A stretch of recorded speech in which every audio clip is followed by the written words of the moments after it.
College करे जोई है हमार पिया जी। ए अम्मा जी बात बुझी ना, देवरू से भले डहलावाइले हब पिया जी, लेकिन कॉलेज यहाँ करे जोई है हमार पिया जी। घटता पोजीशन अब टीवीशन लगाई जी। ए अम्मा जी पढ़तानी तो पढ़ाई जी।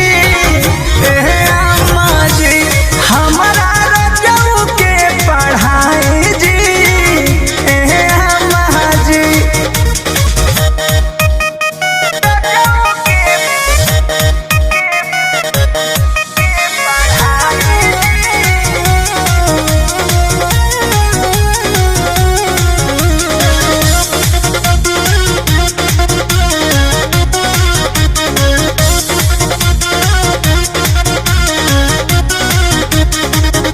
एमे ओमे पास करी है, पास करी है बीएडी।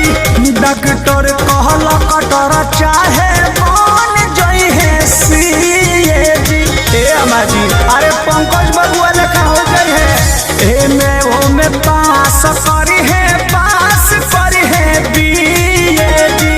डॉक्टर कहल कटर चाहे बन जई है सीएडी। कृष्णा दे डरती पर मनु के सिखाई जी।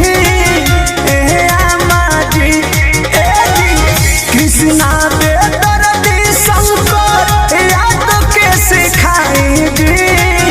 ए अम्मा जी पढ़तानी तो पढ़ाई जी। ए अम्मा जी कि हमारा पियऊ के पढ़ाई जी। खेती किसानी जानी पियऊ से कराई जी। ए अम्मा जी पढ़तानी तो पढ़ाई जी। ए अम्मा जी हमारा रजऊ के पढ़ाई जी। ए अम्मा जी कॉपी कलम हमारा बलम के धराई जी।